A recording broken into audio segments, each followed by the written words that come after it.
जिसकी लाइफ ही सेलिब्रेशन है उसके लिए तो रोज ही फेस्टिवल है, और जिनकी लाइफ पूरी सेलिब्रेशन नहीं है उसके लिए फेस्टिवल ही सेलिब्रेशन का कारण हो। तो जिस समाज में जितने ज्यादा फेस्टिवल मनाए जाते हैं वहां आप कह सकते हैं कि हंसी खुशी ज्यादा है, कल्चरल काफी स्ट्रॉन्ग है या रहा होगा। तो त्योहारों का ज्यादा होना एक स्वस्थ परंपरा का और एक विकसित परंपरा का उद्घोषक होता है। त्योहारों पे हम प्रभु के पास बैठते हैं, और भारत में या पूरे एशिया में अगर कोई सेलिब्रेशन मनता है, त्योहारों पे उत्सव मनाया जाता है, तो उसमें तुम देखोगे कि बच्चों को कुछ ना कुछ खाने का या कुछ ना कुछ कपड़े, महत्वपूर्ण चीजें मिलेंगी। बुजुर्ग लोग इसका बागडोर संभालेंगे कि किसको क्या मिलेगा। तो जो उत्सव होता है वो वास्तव में बच्चों और बूढ़ों पे केंद्रित होता है, और जो जवान होते हैं वो व्यवस्था के लिए होते हैं, बाजार से सामान लाना है, कपड़े से लाना है, असिस्टेंट होते हैं। अगर आप पश्चिम में बहुत जगह देखो तो जितने त्योहार होते हैं उस पर नाच गाना हुआ और वो सारा का सारा जवानों पे केंद्रित होता है, पूरा परिवार वहां इकट्ठा नहीं होता है या हो पाता है। तो जितने त्योहार मनेंगे उतना परिवार इकट्ठा आएगा। कुछ त्योहार एक संप्रदाय के बाहर निकल गए, वो संप्रदाय के स्तर पे ना हो के पूरा समाज उनको मनाता है, चाहे वो संप्रदाय का सदस्य हो ना हो। तो हो सकता है वो पूजा ना करे लेकिन मिठाई खाएगा, हो सकता है वो रोजा ना रखे लेकिन इफ्तार पार्टी में शामिल हो जाएगा, हो सकता है वो होली ना खेले लेकिन मिठाई खाने और रंग लगाने में पीछे ना आए। रक्षाबंधन एक त्योहार है जहाँ, तो ऐसे जितने त्योहार हैं ये संप्रदाय से ऊपर उठ के उस पूरे क्षेत्र की एक रूपता को, आपसी भाईचारे को दर्शाता और एक स्वस्थ परंपरा का परिचय और परिचय होने का पैमाना बनाता। अब इन त्योहारों को तो मना ही जाना चाहिए और बहुत अच्छी तरीके से, क्योंकि जीवन में अगर देखें तो हम भाग दौड़ के लिए ही तो पैदा नहीं हुए। कि कई बार बहुत सारे लोगों को लगता है कि हम कमाने खाने के लिए नौकरी करते हैं, काम करते हैं, या खाने के लिए नौकरी करते हैं। ऐसा बहुत सारे लोगों को बार बार लगता है जब ऑफिस में बहुत काम आता है या खेत पे काम बहुत हो।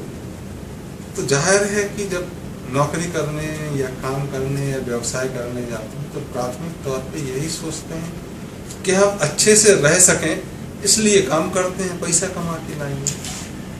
और वही नहीं कर पाए तो काम करने का मतलब तो अच्छे से रहेंगे, और कभी पार्टी हो जाए तो वो तो उत्सव पे ही अच्छा लगता है, तभी 4 लोग आते हैं, नहीं तो वैसे कौन आएगा। बावला हो गया, रोज ही दारू पीता है, पार्टी मनाता है, या रोज ही मिठाई बांटता रहता है। तो त्योहारों की चीज अच्छी लगती है। एक यहाँ पे जो इंटरवेंशन है, जो समाज कई बार गुलाम होता है, तो हम अपने त्योहार तो मनाएंगे लेकिन सामने वाले के त्योहार मनाने में बाधा पड़ाएंगे। तो क्या करेंगे कि बच्चों के स्कूल में जिस दिन त्योहार होगा उसके अगले दिन परीक्षा रख देंगे, कल दिवाली है आज ड्यूटी रख देंगे, छुट्टी नहीं। तो ये थोड़ी थोड़ी बाधाएं ये हटाने की जरूरत है कि जैसे दिवाली मने तो एक दिन पहले एक दिन बाद में, जिससे घर परिवार के साथ इकट्ठा हो सके। रमजान है, ईद है, 3 दिन की छुट्टी हो भाई, एक दिन पहले एक दिन बाद में। तो मान लो यहाँ से वो 500 किलोमीटर दूर गया तो वापस तो आ सके त्योहार मना के, नहीं तो त्योहार के दिन ही चलना पड़े उसको। तो जितने महत्वपूर्ण त्योहार हमारे समाज के हैं उसमें छुट्टियां ज्यादा होनी चाहिए। अगर कंपनसेशन की बात आए स्कूल में या उसमें, तो संडे सैटरडे की छुट्टी बंद की जा सकती है उस दौरान। परीक्षाएं तो कतई नहीं होनी चाहिए उसके 3-4 दिन बाद तक स्कूलों में या कॉलेजों में, या व्यवसायिक परीक्षा की नौकरी, क्योंकि उसमें तो पूरा परिवार ही परेशान रहता है। बच्चे के पेपर चल रहे हैं, शोर मत मचाओ, तो पता लगा पूरा उत्सव आपका धरा पे धरा। तो जितने उत्सव है उसमें आपको उत्सव की तरह ही मनाना चाहिए, और जितने बंधन है उनसे मुक्त करना चाहिए, और पूरी धर्मनिरपेक्षता के साथ या पूरी धार्मिकता के साथ हम मना सकें। तो ये हमारे एक बहुत विकसित समाज का उद्घोषक हो जाए, दूसरों के लिए उदाहरण भी हो और हमारे लिए खुशी का या प्राइड का विषय भी। अब रहा सवाल पटाखे जलाने का या प्रदूषण फैलाने का, तो जितना प्रदूषण हम कोयले के बिजली घरों में, पेट्रोकेमिकल में, वाहनों में फैला रहे हैं, उसकी तुलना में दिवाली का प्रदूषण पटाखों का नगण्य। और भारत में तो सबसे कम पटाखे जलते हैं। पटाखे तो क्रिकेट में जीत जाते हैं तब भी फूटते हैं, फुटबॉल में जीतते हैं तो अभी पूरा देश का सेलिब्रेशन होता है।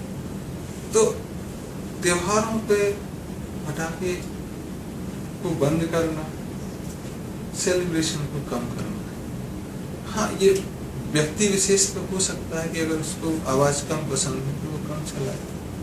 समय की सीमा निर्धारित कर सकते हैं कि रात 1 बजे पटाखे न फोड़ने लगो कि पड़ोसियों की नींद जा रही है। होली पे प्रदूषण की बात है तो हमको कलर अगर प्राकृतिक लगाएं तो ज्यादा अच्छा है, क्योंकि उसमें खुशबू भी होती है। कुछ लोगों को जो उनको बीनेंगे, उनको लाएंगे तो रोजगार भी मिलेगा, बजाय फैक्ट्री के पैदा कर दिए और डिस्ट्रीब्यूशन में जिसमें सिर्फ व्यापारी वर्ग को फायदा, जिसको छुड़ाने में और महंगे केमिकल, डॉक्टरों की दिक्कत, वो थोड़ा सा रोका जा सकता है, जिसमें रासायनिक रंग कम से कम।